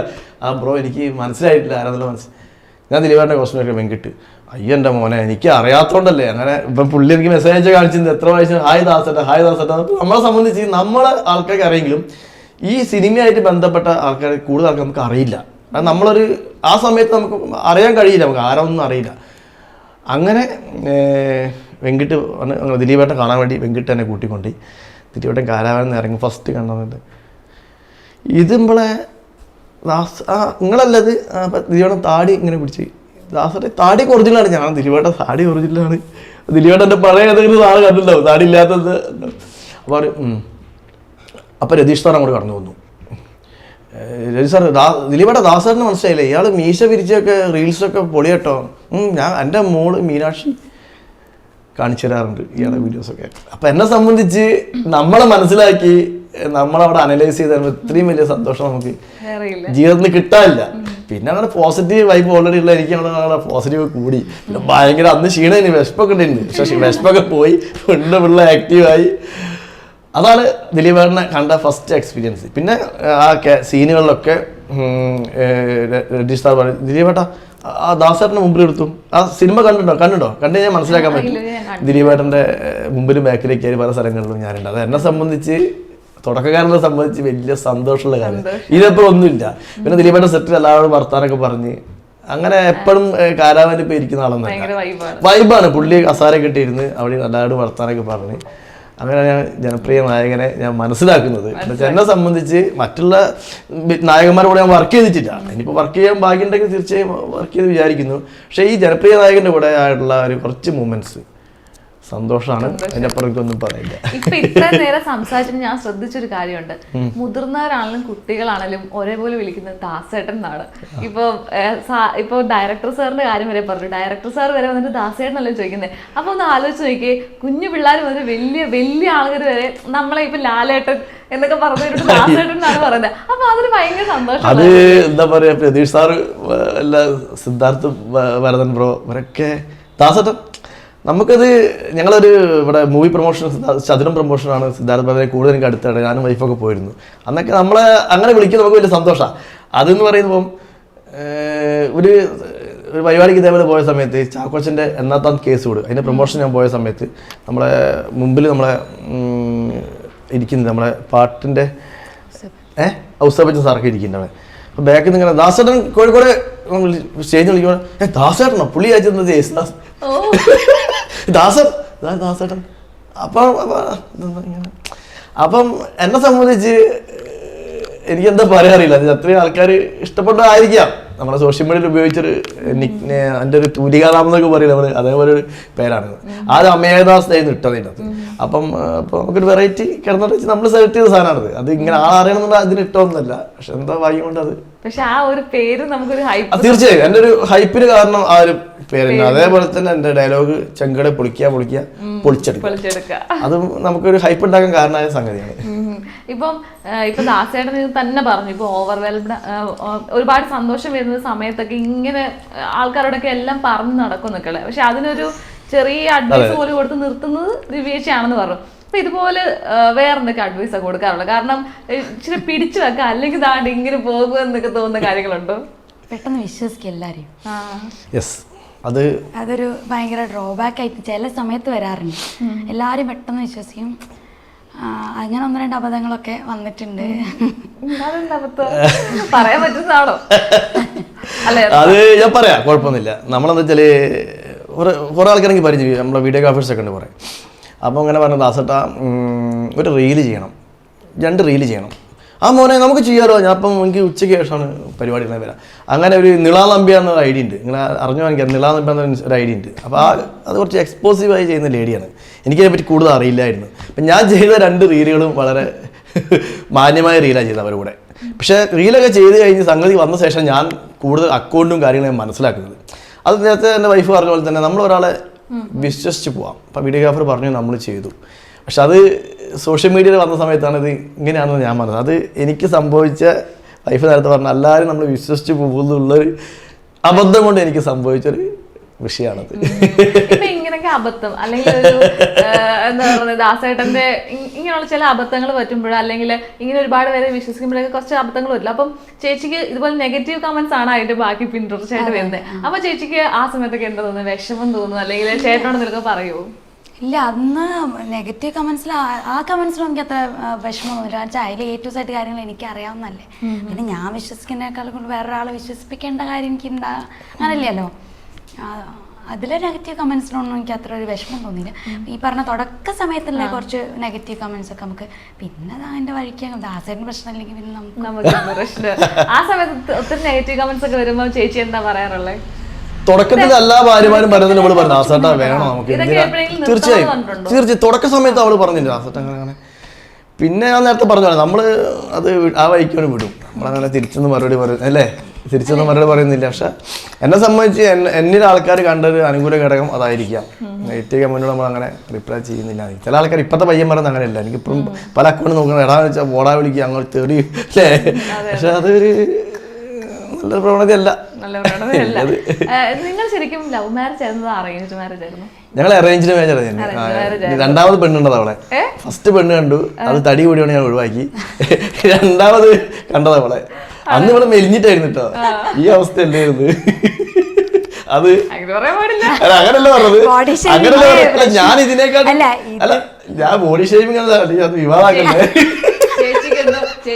അതായത് ഞാനൊരു ഭയങ്കര ഇതിനേക്കാളും മെലിഞ്ഞിട്ടുള്ള ആളായിരുന്നു, വളരെ മെലിഞ്ഞൊരു ആളായിരുന്നു. അപ്പൊ തടി കൂടിയ ആളെ വന്നപ്പം നമുക്ക് ആൾക്കാർ നടന്നു പോകുമ്പം നമ്മളെ ഒരു ആ പാടില്ലല്ലോ, അങ്ങനെ പറയല്ലോ. അതുകൊണ്ടാണ് ആദ്യം ഞാൻ പെണ്ണ് കണ്ട ആളെ ഒഴിവാക്കിയത്. ഒഴിവാക്കിയെന്ന് വെച്ചാല് അവരോട് തടി കൂടി ഒഴിവാക്കിയത് പറയാൻ പാടില്ലല്ലോ. സ്വാഭാവികത്തിൽ അങ്ങനെ എന്തെങ്കിലും ആയിരിക്കാം. ഇല്ലല്ലോ. അപ്പൊ പിന്നെ ഇവളെ കണ്ടു, കണ്ടപ്പോ നമുക്ക് എല്ലാം കൊണ്ട് നമുക്ക് ഇഷ്ടപ്പെട്ടു. അങ്ങനെ ഇഷ്ടപ്പെടാൻ പറ്റിയ ഒരു കാരണം എന്ന് പറഞ്ഞാൽ അന്ന് കണ്ടപ്പോ സുന്ദരി ആയതുകൊണ്ടാണോ? മറ്റേ ടീച്ചറൊക്കെ ആണ്. അന്ന് ടീച്ചറായിരുന്നോ? അല്ല, അന്ന് ടീച്ചറാകാൻ വേണ്ടിയിട്ടുള്ള റെഡി ഇതിലായിരുന്നു. ഒന്നുമില്ല, എനിക്ക് ഒന്നാമത് ഈ നാടൊക്കെ ഭയങ്കര ഇഷ്ടപ്പെട്ടു. ഇവിടെ വൈഫിന് ഇവിടെ അടുത്താട്ടോ, അവിടെ തൊട്ടടുത്ത് തന്നെയാണ് നാട്. പിന്നെ അങ്ങനത്തെ ഒരു ഇപ്പം അവിടെ എൻ്റെ ഫാദർ ചെറുപ്പത്തിലേ മരിച്ചതാണ്. അപ്പം ഞാനും അമ്മയും അനിയനും മാത്രമേ ഉള്ളൂ. അപ്പം നമ്മളെ സംബന്ധിച്ച് എന്താ പറയുക, അന്ന് എനിക്ക് 26 വയസ്സിലാണ് കല്യാണം കഴിച്ചത്. 26 വയസ്സ് കഴിച്ചിരുന്നു. ഇവർക്ക് 20 വയസ്സ്. ഒന്നുമില്ല, അന്ന് എനിക്ക് തോന്നി, പ്രത്യേകത തോന്നി. 1-2 നമ്മളെ കൂടെ കട്ടക്ക് നിൽക്കാൻ പറ്റിയ ആളാന്നൊക്കെ അന്ന് തോന്നി. കേട്ടോ ഇപ്പൊ പറഞ്ഞ ഇങ്ങനൊന്നും അല്ല ഇരുന്നേന്ന്. എന്തിലൊക്കെ പറയാറുണ്ടോ നീ ഇങ്ങനെ വണ്ണം കുറയ്ക്കണം അല്ലെങ്കിൽ കുറച്ചുകൂടെ സ്ലിം ആവാൻ പറയാറുണ്ടോ ചേട്ടൻ? വണ്ണം വെക്കണ വലിയ താല്പര്യം ഇല്ലാത്ത ആളാണ്. പിന്നെ അത് ഞാൻ മൈൻഡ് ചെയ്യാറുള്ളത് അല്ലേ, നമുക്കതൊന്നും പ്രശ്നമല്ല. ചേട്ടൻ ഭയങ്കര ഡയറ്റ് ഒക്കെ നോക്കുന്ന ആളാണ്. കാരണം ഇങ്ങനെ ഡയറ്റ് നോക്കാന്ന് പറഞ്ഞാൽ ഫുഡിലല്ല, പക്ഷെ വർക്ക്ഔട്ട് ചെയ്യും. വർക്ക്ഔട്ട് ചെയ്യും അല്ലേ? അവൻ കഴിക്കും, വർക്ക്ഔട്ട് ചെയ്യില്ല. ദാസേട്ടൻ കഴിക്കും, നന്നായിട്ട് വർക്ക്ഔട്ട് ചെയ്യും. അപ്പൊ ദാസേട്ടൻ പറയാറുണ്ടോ കുറയ്ക്കണം അല്ല അങ്ങനല്ല ഞാൻ നല്ല വർക്കൗട്ട് ചെയ്യണം. നമുക്ക് ഭയങ്കര ഈ ബിരിയാണിക്ക് ഭയങ്കര ഇഷ്ടമാണ്. ബിരിയാണിക്ക് ഇവിടെ എത്ര കഴിക്കണ്ടെന്ന് ചോദിച്ചാൽ ഇവിടെ മുമ്പ് കഴിക്കുന്നുണ്ടാ നമുക്ക് പിന്നെ സഹിക്കാനാവില്ല. അതൊക്കെ ഭയങ്കര ഇഷ്ടമാണ് ബിരിയാണി കഴിക്കാനും കാര്യത്തൊക്കെ. ദാസേട്ടൻ എന്താ പ്രിയപ്പെട്ട ഭക്ഷണം? എനിക്ക് ചിക്കൻ ബിരിയാണി എനിക്ക് ഭയങ്കര ഇഷ്ടമാണ്. ബിരിയാണി കഴിഞ്ഞുള്ളല്ലേ? ബിരിയാണി ഇപ്പം എനിക്ക് മന്തിനോട് പ്രേമം കുറച്ച് കൂടിയിട്ടുണ്ട്. പണ്ട് മന്തി എനിക്ക് തീരെ ഇഷ്ടമില്ല, ഇപ്പം ഭയങ്കര ഇഷ്ടമാണ് മന്തി. ഞാൻ എൻ്റെ ഫ്രണ്ട് യാദിലിനെ പരിചയം, മെസ്സി ഫാൻ യാദിൽ ഇക്ബാൽ, നമ്മളെ ഇൻസ്റ്റാഗ്രാമിൽ ഭയങ്കര അർജന്റീന ഫാനൊക്കെയാണ്. ഖത്തറിൽ പോയിരുന്നു. അവൻ്റെ ഒരു ഷോപ്പിലേക്ക് അവനെ ക്ഷണിച്ചു കുറേ മുമ്പ്, 2 വർഷം കൊടുങ്ങല്ലൂർ അവൻ്റെ ഷോപ്പ്, മെസ്സി ബോളൊക്കെ ഉണ്ടാക്കിയാണ് വലുത്. അവിടെ പോയ സമയത്ത് അന്ന് അവൻ്റെ അവിടെ നിന്ന് മന്തി കഴിച്ചു. അപ്പം എനിക്ക് തോന്നുന്നത് നല്ല ഡിഫറെൻറ്റ് വെറൈറ്റി ഫുഡാന്നുള്ളത്. പിന്നെ എനിക്ക് മന്തിനൊരു താല്പര്യം കൂടി. ഇപ്പം എൻ്റെ 2 ആൺകുട്ടികളും മന്തിപ്രിയന്മാരാ. എനിക്ക് ഇഷ്ടം മന്തി, അവൾക്കും ഇഷ്ടം മന്തി, ഇടയ്ക്ക് മന്തി ബിരിയാണി അങ്ങനെ. മന്തിയൊക്കെ ഇഷ്ടമാണോ? പിന്നെ വേറെന്താ ഇഷ്ടം? വേറെന്താ ഇഷ്ടം നമുക്ക്? ചിക്കൻ ബിരിയാണി. അത് പറഞ്ഞു. പിന്നെ പിന്നെ നെയ്ച്ചോറ് ഇഷ്ടം. ഇഷ്ടമില്ലാത്തൊന്നുമില്ല. ഐസ്ക്രീം ഇഷ്ടമാണോ? ചോക്ലേറ്റ് ഇഷ്ടമാണോ? എല്ലാം എനിക്ക് ഇഷ്ടമാണെന്ന്. പപ്പ അച്ഛൻ കൊണ്ടുപോയി ഇതൊക്കെ വാങ്ങിച്ചു തരാറുണ്ടോ പുറത്തു പോയി? അച്ഛൻ അതിന്റെ ആളാ. രണ്ടുപേരോടാണ് പോകാറുള്ളത്. ഞാൻ പുറത്തേക്ക് ഇറങ്ങുമ്പോ എന്റെ കൂടെ തൂങ്ങും. പുറത്തേക്ക് ഇറങ്ങി അച്ഛൻ അങ്ങോട്ടാ പോകുന്നത്, ഞാൻ പീടിയെ പോയി ഞാനും വരാം. പീടിയെ പോയി കഴിഞ്ഞാൽ അധികം പീടിയെ പോയി കഴിഞ്ഞാൽ നമ്മൾ സാധനം വാങ്ങി കഴിഞ്ഞാൽ 2-3 റുപ്യ ചില്ലറ ഉണ്ടാവുമല്ലോ. പീടിയക്കാർ അധികം എന്താ ചെയ്യുക, മിഠായി തരും. അത് നമുക്ക് അറിയാം. എല്ലാം പഠിച്ചു 2-3 മിഠായികൾ കിട്ടും. ഓക്കെ, ഞാൻ ചേട്ടന്റെ ഒരു പോസ്റ്റ് പറഞ്ഞ് എടുത്തു വെച്ചിട്ടുണ്ടായിരുന്നു. അതായത് ഇത് വിജയ് അണ്ണ ന്യൂ ഇയർ എന്നൊക്കെ പറഞ്ഞൊരു പോസ്റ്റ്. അപ്പൊ വിജയ് ഭയങ്കര വിജയ് ഫാനാണോ? എനിക്ക് വിജയനെ ഭയങ്കര ഇഷ്ടമാണ്. എന്താ പറയുക, പുള്ളിൻ്റെ ഞാനങ്ങനെ പ്രത്യേകിച്ച് ഒരു ആളെയും ഫാനായ ഉള്ള ആളൊന്നുമില്ല. എല്ലാവരും എനിക്ക് ഇഷ്ടം, എല്ലാ സിനിമ നടന്മാരും ഇഷ്ടമാണ്. പക്ഷെ വിജയൻ എനിക്ക് ഭയങ്കര ഇഷ്ടമാണ്. അയാളുടെ സ്റ്റൈല് ഒരു വെറൈറ്റിയാണ് അല്ലേ. ഏറ്റവും കൂടുതൽ എനിക്ക് തോന്നുന്നത് ഏറ്റവും കൂടുതൽ തമിഴ് നടന്മാരിൽ കേരളത്തിൽ ഏറ്റവും കൂടുതൽ ആരാധകരുള്ളത് ചിലപ്പോൾ വിജയായിരിക്കും. അതുപോലെ മലയാളത്തിൽ ഫഹദിനെ എനിക്ക് ഇഷ്ടമാണ്. ഫഹദിൻ്റെ ആ ഒരു ആക്ഷനും അല്ല ആറ്റിറ്റ്യൂഡൊക്കെ ഭയങ്കര ഇഷ്ടമാണ്. ബാക്കി എല്ലാവരും ഇഷ്ടമാണ്, ഇഷ്ടമല്ല പറയുന്നത്. ഫഹദിനെ കുറച്ച് ഇഷ്ടമാണ് എനിക്ക്. ഇപ്പതാ വിജയ് നമ്മള് പുതിയ വാർത്ത അനുസരിച്ച് ആ രാഷ്ട്രീയത്തിലേക്കൊക്കെ ഇറങ്ങാൻ പോകുന്നു. പക്ഷെ ഞാനാണ് കഴിഞ്ഞ ദിവസം ട്രോള് കണ്ടതാണ്, ദൈവമേ അവിടെ പോയി പൊട്ടി പളിസായിട്ട് തിരിച്ച് സിനിമയിലേക്ക് വരണല്ലോ. ഇപ്പൊ പറയാൻ പാടണമെന്ന് എനിക്കറിയാം, പക്ഷെ ട്രോളാണ്. കാരണം അത്രത്തോളം ഫാൻസ് ആണ് നമ്മുടെ കേരളത്തിലാണ്, തമിഴ്നാട്ടിലാണെങ്കിലും. അപ്പൊ അവരുടെയൊക്കെ ആഗ്രഹം അങ്ങനെ തിരിച്ചു വരണം എന്നാണ്. അപ്പൊ ദാസേട്ടൻ എന്താ തോന്നുന്നത് അതേപറ്റി? എനിക്ക് ശരിക്കും ഒരു വിഷമം തോന്നിയ കാര്യം കേട്ടോ. വിജയ് പാർട്ടി ഉണ്ടാക്കി സിനിമയിൽ പാർട്ടി ഉണ്ടാക്കാൻ എല്ലാവരും പോകും, പക്ഷെ സിനിമയിൽ ഉണ്ടാവില്ല എന്ന് പറയുമ്പോഴാണ് നമുക്ക് വിഷമം വരുന്നത്. അപ്പം എനിക്കറിയില്ല, എന്തായാലും പുള്ളീനെ 1-2 സിനിമ കൂടി ഇറങ്ങാനുണ്ട്. അത് കഴിഞ്ഞിട്ടേ പുള്ളി പോകുള്ളൂ. 2 സിനിമ ചെയ്തുകൊണ്ടിരിക്കുന്നതെന്നാണ് പറഞ്ഞത്. ആ സിനിമ ഇപ്പം നല്ല രീതിയിൽ അടിച്ച് ക്ലിക്കായി കഴിഞ്ഞാൽ പുള്ളി അപ്പോൾ പാർട്ടി ആ തീരുമാനം ഉപേക്ഷിച്ച് സിനിമ തന്നെ സജീവം ആയിക്കോട്ടെ അല്ലേ. എനിക്കതാ ഇഷ്ടം. സത്യം പറഞ്ഞു ദാസേട്ടന്റെ മനസ്സിലുണ്ട്. ഞാനിപ്പോ പറഞ്ഞ ട്രോള് തന്നെയല്ലേ ഈശ്വര, അവിടുന്ന് പൊട്ടി പളിസായിട്ട് തിരിച്ചു വരണല്ലേ മനസ്സിലായി. അത് ഇല്ല. അതേപോലെ വേറൊരു എന്തുവാ ദാസേട്ടൻ്റെ പോസ്റ്റാണ് ഈ ഒരു പോസ്റ്റ്. അതായത് ഇപ്പൊ ഇത് ഭയങ്കര പ്രസക്തമായിട്ടുള്ള പോസ്റ്റാണ്. കാരണം എല്ലാരും ഒന്നും പറയാൻ മടിക്കുന്ന ഒരു പോസ്റ്റാണ്. കാരണം റിവ്യൂവേഴ്സിന്റെ കാര്യങ്ങൾ ഇപ്പൊ തന്നെ റീസെന്റ് ആയിട്ട് നമ്മുടെ തങ്കമണി ഇറങ്ങി കഴിഞ്ഞപ്പോഴും ഒരു പ്രമുഖ റിവ്യൂവർ ഇങ്ങനെ ഒരുപാട് വ്യക്തിഹത്യ നടത്തുന്ന പോലെ തോന്നി. അതായത് നമ്മൾ റിവ്യൂ പറയുന്നത് പറയാനുള്ള സ്വാതന്ത്ര്യം എല്ലാവർക്കും ഉണ്ട്, പക്ഷെ അതൊരു പരിധി കിടക്കുമ്പോഴാണ് എല്ലാവർക്കും ഒരു ബുദ്ധിമുട്ടാവുന്നത്. അപ്പൊ അതില് ദാസേട്ടന്റെ പേര് പരാമർശിച്ചിട്ടുണ്ട്. അപ്പൊ അതൊക്കെ ഒരു വ്യക്തിഹത്യ പോലെയാണ് നമുക്ക് തോന്നുന്നത്. സോഷ്യൽ മീഡിയയിൽ കൂടെ സിനിമയിൽ വന്ന ഒരാളാണ് ഞാൻ. അപ്പോൾ സോഷ്യൽ മീഡിയയിൽ ഒരാൾ നിൽക്കുകയാണെങ്കിൽ മാക്സിമം എന്താ ആഗ്രഹിക്കുക, അയാൾക്ക് റീച്ച് കാര്യങ്ങളൊക്കെ ആഗ്രഹിക്കും സോഷ്യൽ മീഡിയ. പക്ഷേ സാമ്പത്തികം ആഗ്രഹിക്കും, പ്രൊമോഷൻസ്. എന്നെ സംബന്ധിച്ച് എനിക്കതൊന്നും സാമ്പത്തികം അതൊന്നും എനിക്ക് കൂടുതൽ റീച്ചൊന്നും ഞാൻ അങ്ങനെ കൂടുതൽ ആഗ്രഹിക്കുന്ന ആളെന്ന്. നമുക്ക് ഇഷ്ടപ്പെട്ട ആൾക്കാരെ നമുക്ക് നമ്മളെ സംഗതിയിൽ ഇഷ്ടപ്പെടും, മനസ്സിലുണ്ടാവും. സിനിമ മേഖലയിൽ വരുന്ന സമയത്ത് ഞാൻ അതിലിപ്പോൾ ഞാൻ തങ്കമണിയുടെ കാര്യം തന്നെ പറഞ്ഞത്, അതിലുള്ള കഷ്ടപ്പാടുകൾ എല്ലാം ഞാൻ കണ്ടതാണ്. എന്താ വെച്ചാൽ അതിനുള്ള ഓരോ വിഭാഗങ്ങൾ പ്രവർത്തിക്കണം സിനിമയ്ക്ക്, ഡയറക്ടർ മാത്രമല്ല എല്ലാ വിഭാഗങ്ങളും പ്രവർത്തിക്കണം. അതെല്ലാവരും കൂടി വന്നു കഴിഞ്ഞ് അത് എന്താണ് അത് സിനിമയായിട്ട് മാറുന്നത്. അപ്പം പൈസ കൊടുത്ത് സിനിമ കാണുന്ന ഏതൊരാൾക്കും പറയാനുള്ള അധികാരമുണ്ട് ആ സിനിമ മഹാമോശം. അതില്ലാന്ന് പറയില്ല, പറയാം, ഓരോരുത്തരും വ്യക്തിപരമായ താല്പര്യം. പക്ഷേ ചില റിവ്യൂസ് അത് പേഴ്സണലി മറ്റുള്ളവർക്ക് പേഴ്സണലി ആയി മാറുന്ന സമയത്ത് വിഷമം ഉണ്ടാവും, സ്വാഭാവികമാണത്. ഇപ്പം തങ്കമണീൻ്റെ പിന്നിൽ പ്രവർത്തിച്ച ഒരു ക്രൂവിൽപ്പെട്ട ഒരാളായതുകൊണ്ട് അതിൻ്റെ ബുദ്ധിമുട്ട് നമുക്കറിയാം. പക്ഷേ ആളെ പേരൊന്നും പറയുന്നില്ല. എന്താ വെച്ചാൽ ഇപ്പം അടുത്ത് വന്ന റിവ്യൂ ശരിക്കും പേഴ്സണലൈസ്ഡ് ആയി മാറിയോ എന്ന് എനിക്കൊരു സംശയം. എൻ്റെ ഒരു അഭിപ്രായം പറഞ്ഞതാണ്.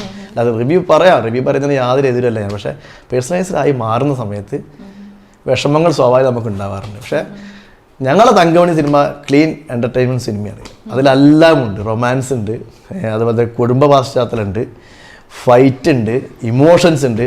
ജനപ്രിയ നായകൻ വളരെ ഭംഗിയായി ഇമോഷൻ ചെയ്തൊരു സിനിമ അടുത്ത കാലത്ത് ഞാൻ കണ്ടിട്ടില്ല. ഞങ്ങളെ തങ്കമണിയിൽ കൃത്യമായി ദിലീപേട്ട ഇമോഷൻ സീനുകൾ വളരെ വളരെ കൂടുതലായിട്ട് വർക്കൗട്ട് ചെയ്തിട്ടുണ്ട്. അത് കണ്ട ഒരാളെന്ന നിലയ്ക്ക് ഞങ്ങളെ തങ്കമണി സിനിമ ഈ കുടുംബ പ്രേക്ഷകർക്കും എല്ലാവർക്കും ഇഷ്ടപ്പെടുന്ന സിനിമയാണെന്ന് എൻ്റെ അഭിപ്രായം. ഞങ്ങളുടെ തങ്കമണി ടീമിൻ്റെ ഒക്കെ അഭിപ്രായം തന്നെയാണ്. പക്ഷെ റിവ്യൂ പറയുന്ന ആൾക്കാർക്ക് പറയാം, അത് പേഴ്സണലൈസ്ഡ് ആയി മാറുന്ന സമയത്ത് പക്ഷെ ഇങ്ങനെ പറയുമ്പോഴത്തേക്കിന് അത് ആ സിനിമയെ കൂടാണ് ബാധിക്കുന്നത്. അതായത് നമ്മളെ പേഴ്സണലി നമ്മളെ കൂടാണ്. അപ്പൊ അവരോടൊക്കെ ചേട്ടൻ എന്തെങ്കിലും പറയാനുണ്ടോ? അല്ലെങ്കിൽ ഇപ്പൊ നേരത്തെ ഒരു വിഷയം വന്നു, ഇത്ര ദിവസം കഴിഞ്ഞ് മാത്രമേ റിവ്യൂ പറയാൻ പാടുള്ളൂ. പക്ഷെ അത് നമുക്ക് ഇപ്പോഴും ശരിയാണോ തെറ്റാണെന്ന് പറയാൻ പറ്റില്ല. കാരണം അത് സ്വാതന്ത്ര്യത്തിന്റെയും തീർച്ചയായും അല്ല, അങ്ങനെ ഒരു കോടതി പരാമർശം ഞാൻ ശ്രദ്ധപ്പെട്ടതാണ്. കുറച്ച് ദിവസം കഴിഞ്ഞ് പറയാൻ പാടുള്ളൂ. പക്ഷെ എന്തുകൊണ്ട് ആളുകൾ നേരത്തെ പറയുന്നുള്ളത് എനിക്കറിയില്ല. ഞാൻ ആ വിഷയത്തിലൊന്നും കിടക്കുന്നില്ല. എന്നെ സംബന്ധിച്ച് ഒരു തുടക്കക്കാരൻ എന്നുള്ള രീതിയിൽ ഞാൻ എല്ലാം പഠിച്ച് എനിക്കൊരു ഗോഡ് ഫാദർ ഇല്ല. എൻ്റെ ഫാദറോ മദറോ എൻ്റെ കുടുംബക്കാരും സിനിമയുടെ ആളല്ല. ഞങ്ങൾ കഷ്ടപ്പെട്ട് വാതിൽ മുട്ടിയിട്ട് തന്നെ നമുക്കൊരു സിനിമ കിട്ടുന്നത്. അത് ഇപ്പം ശരിക്കും അത് മനസ്സിലാക്കുന്നുണ്ട്, നല്ലോണം നമ്മൾ പ്രയത്നിക്കുന്നുണ്ട്. അപ്പം ആ സിനിമ അഭിനയിച്ച സമയത്ത് സ്വാഭാവിക ഇങ്ങനത്തെ റിവ്യൂ പറഞ്ഞ് അത് പേഴ്സണലൈസ്ഡ് ആയി മാറുന്ന സമയത്ത് ഒരു അഭിനയിച്ച ആളെന്ന രീതിയിൽ നമുക്കൊരു വിഷമമുണ്ട്. പക്ഷേ റിവ്യൂ പറയുന്ന ആൾക്ക് റിവ്യൂ പറയണം. അത് അവരെ അധികാരത്തിൽപ്പെടുന്ന കാര്യമാണ്. അതിന് നമ്മൾ ഒരിക്കലും നമ്മൾ ചെയ്യാൻ പാടില്ലെന്ന് പറയില്ല. പക്ഷെ അത് പേഴ്സണലൈസ്ഡ് ആയി മാറാതിരിക്കാൻ ശ്രദ്ധിക്കുക. കാരണം ഇത് മനസ്സിലാക്കാത്ത ഒരു കാര്യം വെച്ചാൽ എനിക്ക് തോന്നുന്നു ഇപ്പൊ ദാസേട്ടനെ പോലെ കുറച്ചുകൂടെ ബോൾഡ് ആയിട്ടുള്ള, എനിക്ക് എന്ത് തോന്നാലും പ്രശ്നമില്ല എന്നുള്ള ഒരാൾക്ക് ചിലപ്പോൾ അത് കുഴപ്പമില്ല. കാരണം ശരി ഇത് ഇത്രേ ഉള്ളൂ എന്ന് മനസ്സിലാക്കാൻ പറ്റും. പക്ഷെ ചിലപ്പോൾ ഒരു പുതിയ ആള് വരുമ്പോഴത്തേന് ഇങ്ങനെയൊക്കെ പറയുമ്പോഴത്തേന്, കാരണം നമുക്ക് അറിയാമായിരിക്കുമല്ലോ എന്തൊക്കെയാണ് പറഞ്ഞതെന്നുള്ളത്. അപ്പൊ ഇത് പറയുമ്പോഴത്തേന് ചിലപ്പോൾ ആള് തളർന്നു ഡൗൺ ആയി പോയി, ഇനി ചെയ്യണ്ട സിനിമകളൊന്നും ചെയ്യണ്ട എന്നുള്ള ഒരു അവസ്ഥ വരെ എത്തിപ്പോകും. അതേപോലെ തന്നെയാണ് എല്ലാ സിനിമക്കാരും. അപ്പൊ അതൊക്കെ വളരെ മോശമാണ് തന്നെയല്ലേ? അല്ല, ഞാൻ പറഞ്ഞു, ഞാൻ നേരത്തെ ഈ പറഞ്ഞ റിവ്യൂ കണ്ടിട്ട് സിനിമ ചെയ്യാൻ പോലെന്ന് ഞാൻ പറയില്ല. എനിക്ക് സിനിമ ഇനിയും ചെയ്യണം, ഇനിയും പറയട്ടെ. ഞാൻ പറഞ്ഞല്ലോ, നെഗറ്റീവ് കമന്റുകൾ വന്നതിനോട് സ്നേഹപൂർവ്വം നിന്ന ആളാണ് ഞാൻ. അത് ഇനി തീർച്ചയായും എൻ്റെ ജീവിതകാലം വരെ തുടരും, യാതൊരു സംശയമില്ല. സിനിമ നമ്മളെ പാഷനാണ്, അത് നമ്മൾ അഭിനയിക്കും. നമ്മളെ കൊണ്ട് നല്ല രീതിയിൽ അഭിനയിപ്പിക്കാൻ ഡയറക്ടർമാർക്ക് കഴിയണം. അത്രയും സന്തോഷമല്ലേ. നമ്മളാര് ഉള്ളിലുള്ള കലാവാസന പുറത്തേക്ക് കൊണ്ടുവരുന്നത് 100% ലെവലിലേക്ക് ആക്കി മാറ്റുന്നത് നമ്മുടെ ഡയറക്ടേഴ്സിനും കൂടുതലുള്ള ആൾക്കാരാണ്. നമ്മൾ തീർച്ചയായും സിനിമ യാതൊരു സംശയമില്ല. ആരെന്ത് പറഞ്ഞാൽ നമ്മൾ തളരൂല. സിനിമയായിട്ട് നമ്മൾ മുന്നോട്ട് പോകും. ചേച്ചി അങ്ങനത്തെ റിവ്യൂസ് കാണുമ്പോൾ ചേച്ചിക്ക് വിഷമം തോന്നാറുണ്ടോ? അല്ലെങ്കിൽ ചേട്ടൻ ഇത്രത്തോളം ഒരു ഗ്രോത്തിൽ എത്തിയിട്ട് പോലും എന്താണ് ഇങ്ങനെ പറയുന്നത് എന്നൊക്കെ തോന്നിയിട്ടുണ്ടോ? ഇല്ല, ഈ പറഞ്ഞാൽ തന്നെ എനിക്ക് പറയാം. ഞാൻ പിന്നെ ഒരുപാട് ഇതിൻ്റെ പിന്നാലെ റിവ്യൂ ഒന്നും കണ്ട് അങ്ങനെ നോക്കുന്ന ഒരാളൊന്നുമല്ല. ഇതൊക്കെ തന്നെയുള്ളൂ. പൊളിച്ചെടുക്കുക. ഇപ്പൊ ഈ സമയത്ത് നമുക്ക് വേണ്ടി ഒരു പഞ്ച് ഡയലോഗ് പറയാൻ പറ്റുമോ ദാസേട്ടാ? സിനിമയിലെയോ അല്ലെങ്കിൽ എന്താണല്ലോ നമുക്ക് ഇഷ്ടമുള്ള ഡയലോഗ്? നമസ്കാരം ചെങ്കളെ, ദാസേട്ടൻ കോഴിക്കോടാണ്. ശ്രമങ്ങൾ നമ്മൾ ശ്രമിച്ചുകൊണ്ടേയിരിക്കുക. നമ്മൾ എവിടെയെങ്കിലും എത്തും. ആ ഒരു വിശ്വാസം എൻ്റെ മനസ്സിലുണ്ട്. അതുകൊണ്ട് നമ്മൾ ഈ സിനിമാ ഫീൽഡിൽ തുടക്കക്കാരെന്നുള്ള രീതിയിൽ ഇനി എനിക്ക് അങ്ങോട്ട് 1-2 സിനിമകൾ കമ്മിറ്റ് ചെയ്തിട്ടുണ്ട്. അത് പേരിപ്പം വെളിപ്പെടുത്താൻ കഴിയില്ല. ആ സിനിമകളിലൊക്കെ നല്ല നല്ല റോളുകൾ എനിക്ക് കിട്ടിയിട്ടുണ്ട്. അത് ഞാൻ നല്ല വൃത്തി തന്നെ അഭിനയിച്ച് ഫലിപ്പിച്ച് നിങ്ങളുടെ മുമ്പിൽ എത്തിക്കും. അപ്പം ആരും തളർത്താൻ ശ്രമിക്കേണ്ട, ഞാൻ തളരൂല. പൊളിച്ചെടുക്കുക.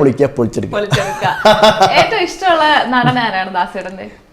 ഞാൻ നേരത്തെ പറഞ്ഞല്ലോ, ഫഹദ് ഫാസിലിനെ എനിക്ക് ഭയങ്കര ഇഷ്ടമാണ്. പിന്നെ മറ്റേ ലാലേട്ടൻ മമ്മൂക്ക ദിലീപേട്ടൻ വേറെ ലെവല്. എന്താ വെച്ചാൽ അവരൊക്കെ എന്ന് പറഞ്ഞാൽ ജീനിയസുകളാണ്. അപ്പം പക്ഷെ ഫഹദിന്റെ ആ ഒരു സ്പെഷ്യൽ എന്താ എനിക്ക് ഫഹദ് ഫാസിലിന്റെ ഒരു ഡയലോഗ് കേൾക്കണം ഭയങ്കര ആഗ്രഹം, ആ ഒരു സ്റ്റൈലിലൊക്കെ. അതെ, ഡയലോഗ് ഞാൻ ഫഹദിനെ സീനെ ഷമ്മി ചെയ്തത് കാണിച്ചു തരാം. അതെനിക്ക് ഭയങ്കരമായിട്ട് ഇഷ്ടപ്പെട്ട. അത് എൻ്റെ ഫ്രണ്ട് റിജിൻ സൈമൺ എൻ്റെ ഫ്രണ്ടാണ്. പുള്ളി ഞാനും കൂടിയാണ്. പുള്ളിയാണ് അത് ബാക്കി കാര്യങ്ങളൊക്കെ എഡിറ്റിങ് കാര്യങ്ങളൊക്കെ ചെയ്തത്. എന്താ